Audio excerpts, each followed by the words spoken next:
Final score, Lobos 78, Northern New Mexico College 46. The Lobos improved to 10-14 on the year, and New Mexico has now won 3 of its last 4. This game is technically an exhibition for Northern New Mexico. Their record officially only includes their NAIA games, in which they are 12-3. So one of the questions that you always ask a coach in a game like this, when a D1 is playing an NAIA, what did you hope to get out of the game? Well, now that you've seen the game, what do you feel UNM did glean from this non-conference game stuck right in the middle of league play? It's just practicing or playing against new faces. I mean, they had a 10-day layoff. They were going to practice against each other for those 10 days. So, it just gives them a different look. I don't think they So you broke it up. Right in the middle, you broke it up. I don't think I don't think they really tried anything new or tried it, some new defensive plays or offensive play. I thought what they tried to do is do what they do and just get some run, right? Get some run. That's really what this was all about. So they got some run, and a lot of people got some run, Hunter. Yeah. And the story of the night is Sapi Fino Alaself, in my opinion. I mean, he's such a wonderful story. I mentioned he's from Las Cruces, but he has an amazing background. The last name is a hybrid. The Fino is Hispanic. His mom's heritage is Mexican. The Alaself is actually Muslim. His grandma on his dad's side converted to being a Muslim before he was born. She and his father are actually from Philadelphia. Wow. But that's where Alaself comes from. His dad moved here to Albuquerque about 5 or 6 years ago, and Sapi got to know Albuquerque very well, visits still in Albuquerque in the summer. And then he decides to come to UNM as a walk-on. He's in the architecture school here. That's pretty cool. Yeah, good story. You like that. And you like to see him. I mean, again, these guys, the walk-ons, like Safi, they practice every day like the scholarship players, and they're putting their, hard work in every day. So you like to see him get rewarded with some playing time on the pit floor. He's done a lot of his growing up in Weslaco, Texas. His mom and her family are from there, about 60 miles west of South Padre Island in Rio Grande Valley. Okay, we take time out post-game. Lobo 78, Northern New Mexico College 46. Your final, Coach Pitino, coming up. It's Lobo basketball on the UNM Sports Radio Network. Welcome back inside the pit post-game. It's brought to you by the Albuquerque Downs Racetrack and Casino. Winning entertainment, including simulcast racing, live music, dining, the best games, and more. The Albuquerque Downs Racetrack and Casino, your presenting sponsor of your Lobo basketball post-game show. New Mexico 78, Northern New Mexico 46. Final in the pit. Our guest is Lobo head coach Richard Pitino. Coach Pitino, congratulations. A W. You guys have won 3 out of 4. What did you feel like your team got out of this one tonight? Well, I mean, I was concerned just mentally about this game, and that's no disrespect to Northern New Mexico, but when you go through the gauntlet, I looked at our strength of schedule today, and we're like 54 in the country. We have played a very, very tough schedule, and all of a sudden you just throw a NAIA school in the middle of that, and I was worried a little bit. I thought we sleptwalked because we weren't making shots in the first half. Got on them a little bit in the second half, but you know what? They responded well, which was great. And it was good because we got some of those subs to play some minutes. I think Barima got a lot out of it. I think Sebastian still is rebounding, which is great. And I think I didn't want to not play the starters because I wanted to keep them in rhythm, and we got a little bit out of that for sure. Coach has started off the game. I can hear you on the sidelines, move the ball, and they were moving it from side to side, and then they kind of got away from that. Yeah, I thought our catches, we were not trying to get other shots. And you could tell, body language wasn't great because the ball wasn't going in.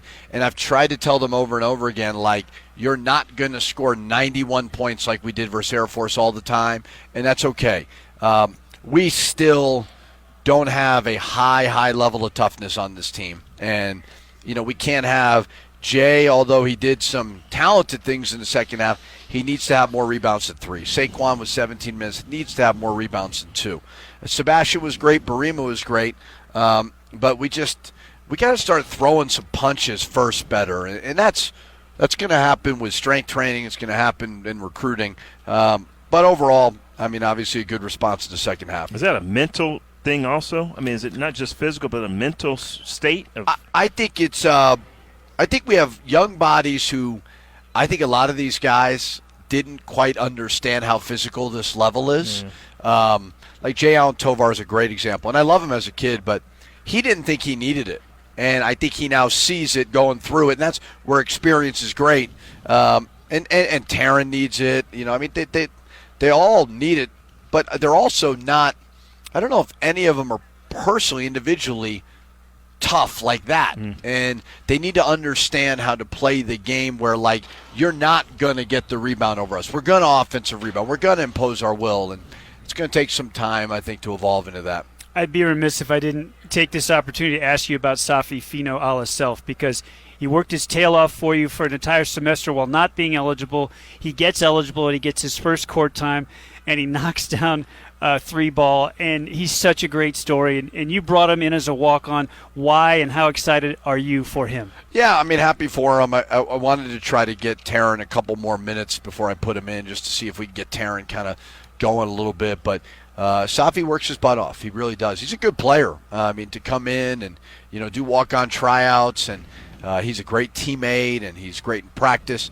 And so we've got 3 really, really good walk-ons. And Clay and Jordan won't be walk-ons here soon, and we'll announce that shortly. But they deserve it. And if we ever have opportunities to take care of those guys, we'll do that. We don't get to break news too often. Not too often, program. But yeah, we got to dot the I's and cross the T's. But we'll be announcing that soon. That's exciting stuff right there. You heard it here first post game. Lobos defeat Northern New Mexico 78-46. So what about what this did for you in preparation for this gauntlet of 4 games in 8 days, starting with Tuesday in Wyoming? Well, I would like to say, again, thank you to the fans. People don't realize how good our fans truly are. Like, I know they're not when Hunter was playing. We're not there yet. We got to build the program back up. But even to have a couple of thousand when you throw together an NAIA game, our fans are so loyal. They're so awesome. I believe we'll have some big crowds this week. I really do. Love to get that vaccine mandate lifted by then, if the governor is listening. Just kidding. Safely, I understand. But let's get the crowd going again, because there are 2 big games. But we got something out of it. I think we got that game sweat in that we were kind of looking for. Got to win. Again, we only won 6 last year. We're up to 10, which is great. We've won 3 or 4. So hopefully we have some confidence going into the week. Wyoming and then Colorado State. 2 games that you played so tough on the road on the Front Range. You got them in your building. It's going to be fun. Fun for you. I don't know if it's going to be fun for me. And fun for the fans, hopefully. I mean, we played them both close. We had a shot. They're both at the top of the conference where we want to be at some point. We have a lot of respect for them. So we'll come back tomorrow, and we've started Wyoming, and we'll sprinkle in some Colorado State because we only have 1 day prep for them. But again, let's get this town jumping about Lobo basketball this week. I mean, we're not perfect, but we scrap and we fight. We look forward to Tuesday, 7 p.m. Conference leader Wyoming in the pit. Thanks, Coach. All right, thank you. Lobo head coach Richard Pitino postgame. We take time out and come back to wrap it up. Jamal Mashburn Jr. will join us, I am told. He was the star of the Lobo victory tonight with a game-high 21 points. Lobo 78, Northern New Mexico 46. And remember, the New Mexico Public Regulation Commission would like to remind you, always call 811 before you dig. That's regardless if the project is small or big. It allows underground utilities to be marked and identified. All damages are preventable, and begin with calling 811 at least 2 business days before digging. It's simple, it's free, and it's required by law. And if you haven't yet, please download the Lobo Sports app. Do it today. You access exclusive content, live game broadcasts, interviews with head coach Richard Pitino, the latest stats and scores. You can even enter to win some prizes and much more. It's the Lobo Sports app. It's free. Find it in the Apple Store and the Google Store. Download it now and go Lobos. Back to wrap it up on the other side. Lobos 78, Northern New Mexico 46. Final. We continue after this pause. Lobo basketball on the UNM Sports Radio Network. Mashburn going to work. Look at him get right to the rim past Harris and scoop and score. Mashburn Jr. with 19. Game high 19. Lobos a winner, 78-46 over Northern New Mexico College. Inside the pit, we're post-game of the Albuquerque Downs Racetrack and Casino post-game show, winning entertainment, including simulcast racing, live music, dining the best games, and more. The Albuquerque Downs Racetrack and Casino. Hunter Green's alongside. I'm Robert Portnoy. We're privileged to be joined by the Lobos high score tonight. Guard Jamal Mashburn Jr. with 21 in the game. Mash, congrats. Nice performance. Thank you. Appreciate y'all. Thank you. Thanks for being with us here. You got to the rim early a couple of times, and I thought, oh, it smashed his night. But then there was a little low with the shooting there in the first half. But you figured it out, and they finally found the bottom. What changed? I mean, one thing about me is, if I'm gonna miss shots, I'm gonna continue to take the next one with confidence, and that's something that my dad always preaches to me, because I work too hard to just not stop shooting. So, I know they're gonna fall at the end of the day. So that's the mentality I got. So, well, my question is more about the bench and the excitement of watching your teammates, specifically Safi and Patterson and of course Arroyo, guys scoring the basketball. You guys talk a little bit about how come it's so exciting to see those guys get on the court and score the basketball. I mean, those are my brothers. I mean, they work hard just as like I do. And, they may not get the same opportunity, but tonight they did, and I think they stepped up, and I was just so happy for them. And man, they've been relishing this opportunity for a long time, man. And we've been in practice. They be getting buckets, but now they're able to show it for real. That's so right. In the books. Yeah, in the books now. So I'm very happy for them. Those are my brothers. Yeah. What's this connection you guys going? You and Hunter here with the kicks. What do you got going here? He showed me, man. I've been wearing those. I must wear those shoes for the rest of the season now. I mean, I'm not changing them up anytime. They're the Kobe's. I don't know what they call these. I think those are the Kobe 8s. Okay. Yeah, those are the 8s. Those are 8s. And I had them in my closet. I noticed he wears them every game. I said, you know what, I figured he'll be player of the game, and I'll wear them, right? He did. He said you were going to have a big night. Man, I appreciate that good energy. Thank you. I appreciate that. We always talk about what happened on the court. This is a little bit different kind of a game. You guys were able to stretch it and have some fun. So I'm going to ask you a different question. You mentioned your father. I asked Jalen pregame today. He talked with us in the pregame about when his father won the 2008 World Championship with the Celtics, and there's a picture of him running around midcourt. He was a ball boy. Yeah, his dad's on his knees looking to the heavens, celebrating. You have to have some memories. What's your favorite one of you and your dad? I can remember one right now. So I remember his All-Star year, 2003. I was 2 years old, and I remember this vividly. I don't know how I remember this from being 2. That's amazing. But you're gonna see why. So I met Yao Ming. You can't forget Yao Ming. You know what I'm saying? He scared you. Yeah, man. He's intimidating, man. He held me and everything. I went in the locker room. But the one memory I have was him being selected for the All-Star game and it being the happiest day of his life, because that was his goal as soon as he walked into the NBA arena. So it was happy for me to see him like that. And then I remember meeting Yao Ming and it being one of the greatest days of my life. And then ever since then I wanted to pick up a basketball. So. Awesome. Yeah, That's awesome. So, well, this was interesting, playing a game like this in the middle of the conference schedule. I know you guys were going to have 10 days, so you kind of cut it in half by putting this in there.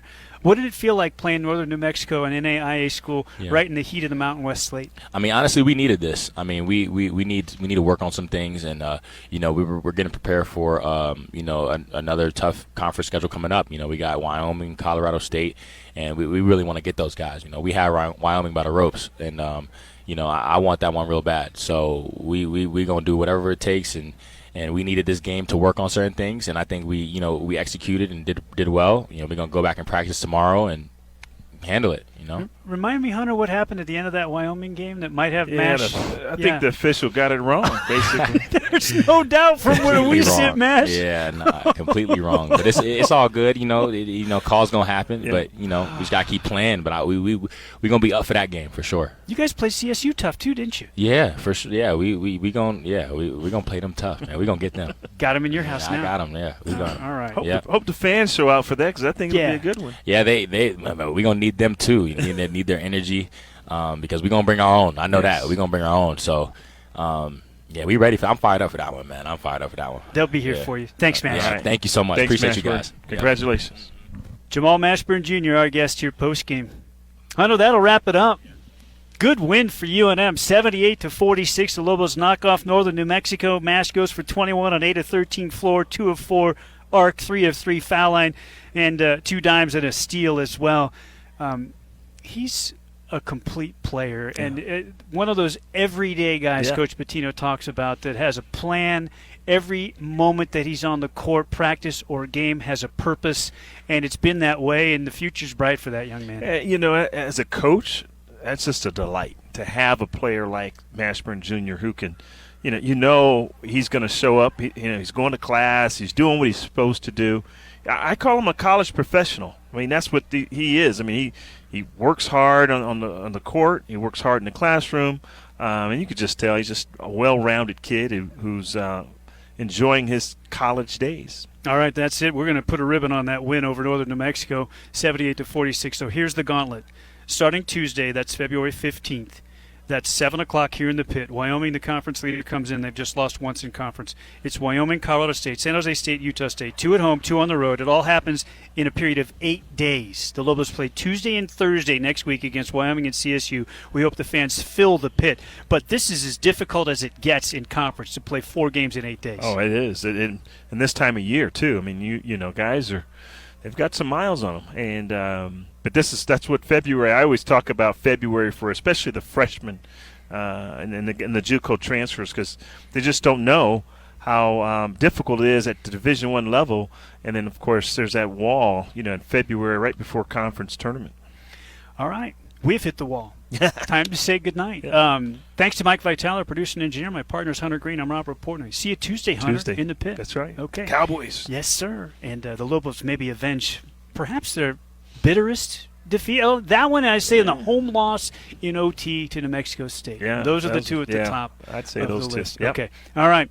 Final score for the final time. The Lobos knock off Northern New Mexico College. Lobos 78, Northern New Mexico 46. Good night, everybody. You've been listening to Lobo Basketball on the UNM Sports Radio Network.